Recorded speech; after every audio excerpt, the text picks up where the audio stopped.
आज आपला डोसा बनवायचा प्लॅन आहे, पण तसं मी काही रेडी केलेलं नाही आहे. काही डाळी वगैरे भिजवून घ्या, वाटून घ्या, काहीच केलेलं नाही आहे. आता माझ्याकडे जेवढं पीठ आहे घरात अवेलेबल तेच घेऊन मी डोसा बनवणार आहे. हे चणा डाळीचं पीठ आहे, म्हणजे थोडंसं घ्यायचं आहे.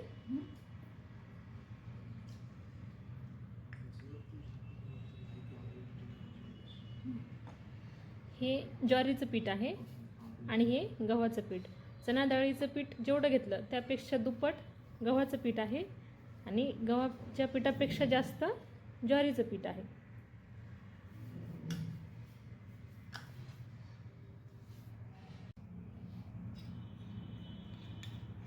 आता आपण 2 चमचे दही टाकून घेणार आहोत. दही नसेल तर थोडंसं लिंबू पिळून घ्या.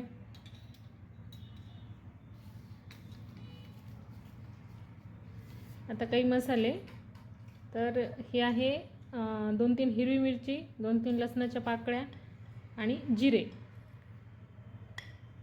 आणि थोडंसं कोथिंबीर, याचा आपण पेस्ट करून घेतलेला आहे.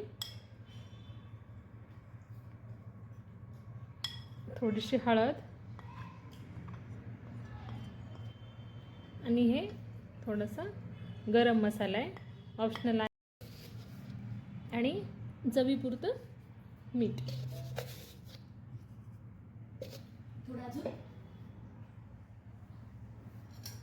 आता हे मिश्रण आपण मिक्स करून घेणार आहोत.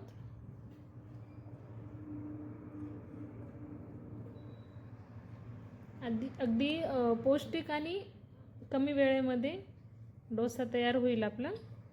आता यात थोडं थोडं पाणी टाकायचं आहे. थोडं थोडं पाणी टाकून हे बेटर मिक्स करून घ्यायचं आहे.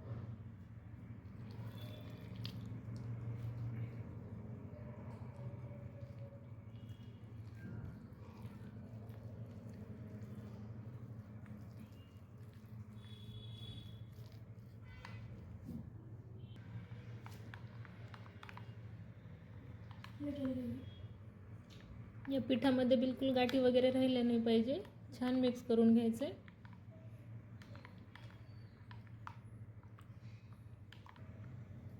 हे मिश्रण थोडं जाडसरच दिसायले.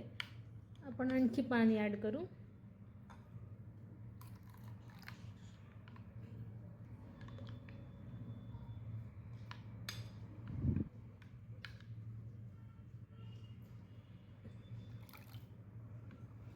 तुम्ही बघू शकता आता हे बेटर एकदम परफेक्ट झालेले.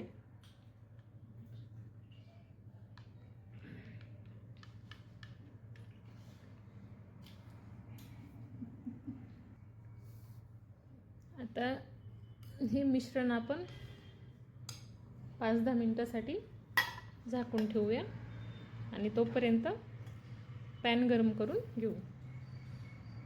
आता गॅसवर आपण पॅन ठेवला आहे आणि ते बऱ्यापैकी गरम झालेलं आहे.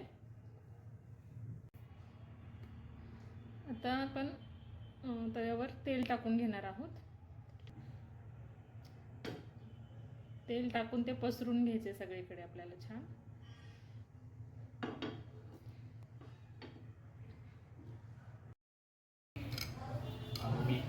तवा छान गरम झालाय. आता यावर आपण हे बेटर पसरून घेऊया. बेटर टाकत असताना कधी पण साईडला आधी टाकून घ्यायचे, कारण तवा हा सेंटरला जास्त गरम झालेला असतो आणि ते सेंटरचं सगळं जळून जातं आणि साईडचं मग कच्चंच राहतं. तसं होऊ नये म्हणून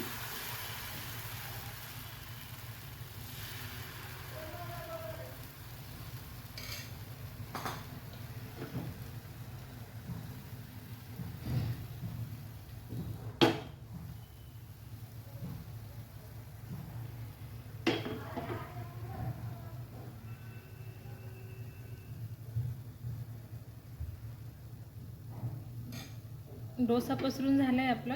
आता हे लो टू मीडियम फ्लेमवर आपण व्यवस्थित भाजून घेणार आहोत.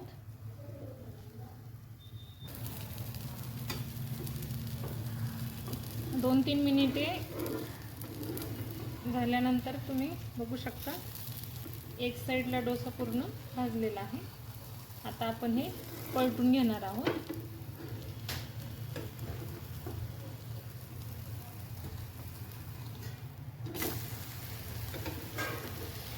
हे बघू शकता खूप छान दिसत आहे.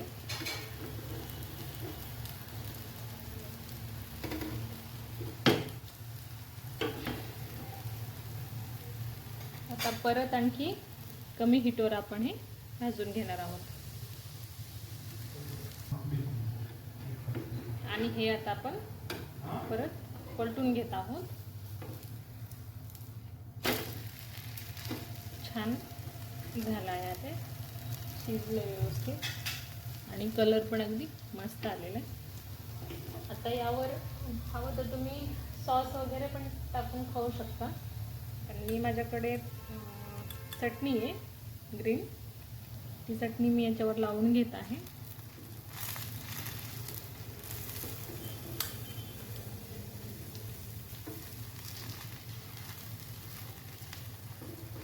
छान स्प्रेड करून घ्यायची.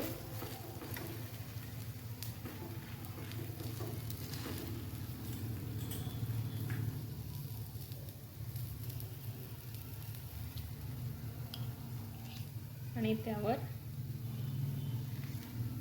जिरे मोहरीची फोडणी दिलेली बटाट्याची भाजी छान पसरून घेते मी. आणि तुम्ही जर मुलांसाठी बनवत असाल तर जी भाजी मुलं खात नाहीत ती भाजी आपण अशी टाकून दिली तर मुलं आवडीने पण खातील.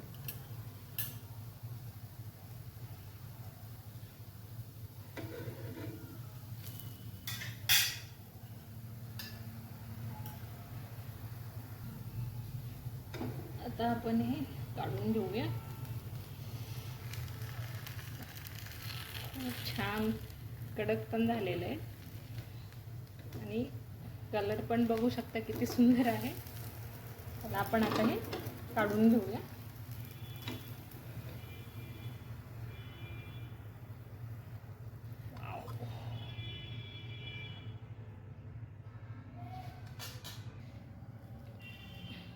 तुम्ही बघू शकता किती सुंदर दिसत आहे आणि मस्त ग्रीन चटणी सोबत आपण हे खाण्यासाठी देत आहोत.